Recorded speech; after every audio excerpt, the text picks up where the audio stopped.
Qual é o maior preconceito que existe? Eu acho que o maior preconceito que existe, agora estou a tirar para o ar, de alguém que é LGBT para com um hetero, é pensar que um hetero tem preconceito. Ok. Compras esta ou não?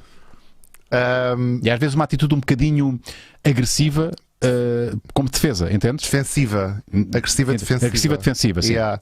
Sim, é assim, todos os preconceitos às vezes são completamente parvos, mas há muitos preconceitos que têm, ou seja, têm uma raiz. Eu acho que, imagina, eu inevitavelmente, acho que 90% das vezes que fui gozado ou que sofri de bullying foi por homens heteros. Certo. Portanto, isto é inevitável e é quase geral, quase todas as pessoas da comunidade vão dizer que das pessoas mais preconceituosas que existem, os comentários que ouviram foram de homens heteros.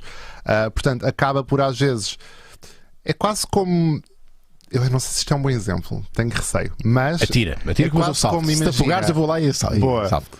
Imagina, sempre que chegas a casa bates no teu cão. Certo. À quinta ou sexta vez tu entrares em casa, o teu cão vai fugir. O teu cão vai ter receio que, ai porra, não, vem isto de novo. E pode ter medo de todas as pessoas que entrem em casa. Que entrem em casa. E generalizem não só. Aí sim, faz sentido. Ok, eu salvei-te. É exatamente isso. Mas repara, mas não faz sentido o seguinte. Mas repara, agora vou-te lixar. Okay. Imagina que alguém foi assaltado 3 vezes. E dessas 3, ou 4 vezes, ou 5. E dessas 5 vezes foi sempre assaltado por uma pessoa de negra. Vai pensar que todos os negros são assaltantes. Errado. Tens totalmente razão, dou-te totalmente razão aí. Apesar que é sempre. Estes assuntos são chatos por um motivo. Às vezes eu tento estar aqui no meio destas opiniões, porque às vezes nem eu próprio sei muito bem como me explicar bem, mas é sempre é a história do racismo invertido, estás a ver? Não, ou seja. E claro que existe um preconceito, e eu próprio tenho, eu admito aqui que tenho um preconceito por vezes com homens heteros. Mas vezes... todos os homens? Não. Partes sempre do princípio, não, mas o preconceito é isso. Ou seja, quando não conheces uma pessoa, vou-te perguntar muito frontalmente, Kiko. Conheces alguém pela primeira vez? Pronto, alguém que tu conhece pela primeira vez. Sim. Não sabes quem essa pessoa é.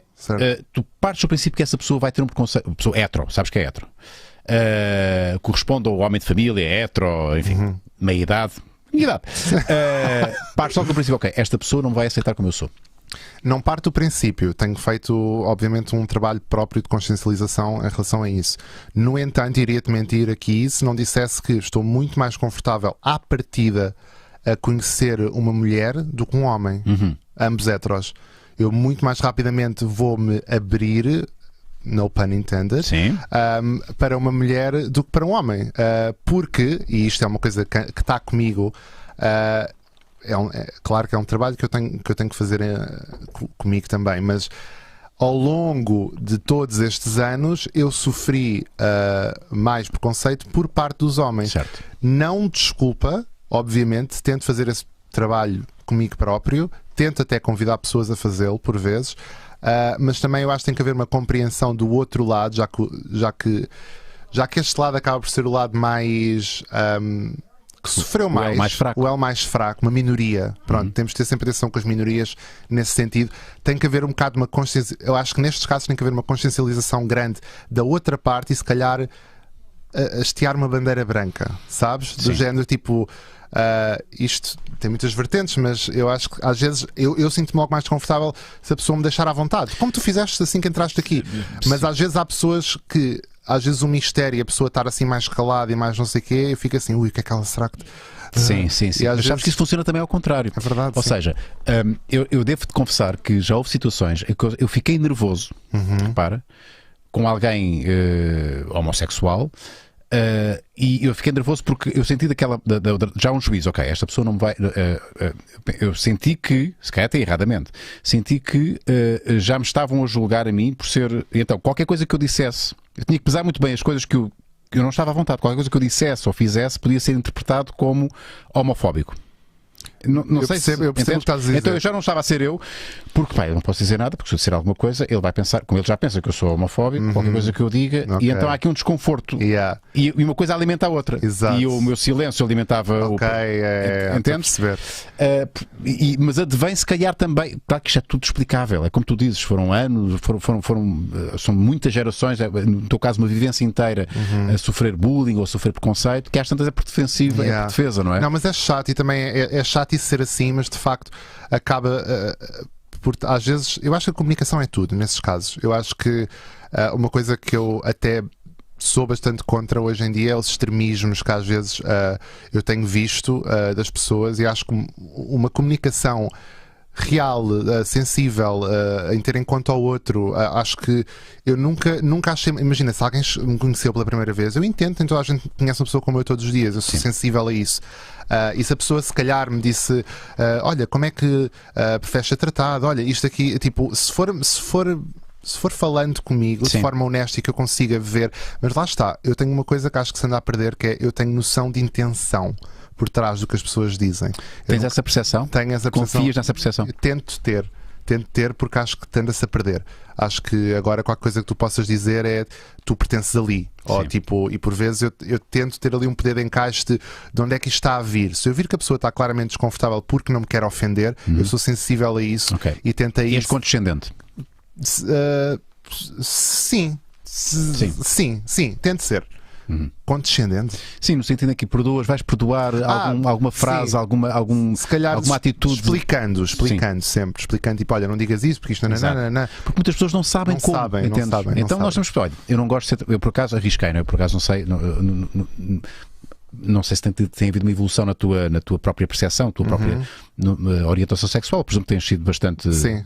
Ou se calhar deve ter havido flutuações, não sei. À noite. Mas em relação ao teu género, como é que te identificas? É completamente indiferente. Uma coisa que eu entendi, por acaso, o ano passado, foi que como eu não vejo nada ofensivo em seres um homem ou seres uma mulher, para mim, os dois são bastante. Eu sei que tenho ambas as partes dentro de mim, digamos assim, ambos os lados, masculino e feminino. O que é que isso significa? Outro assunto. Mas, portanto, como eu nunca achei ofensivo, muitas vezes eu acho durante a minha vida era um bocado aquela cena tipo, parece uma mulher, com um teor negativo por trás. E eu peguei nisso e tive esse trabalho, esse autotrabalho, que foi eu entender, e se for uma mulher? E se eu me sentir mais feminino? Se eu me sentir mais uma mulher?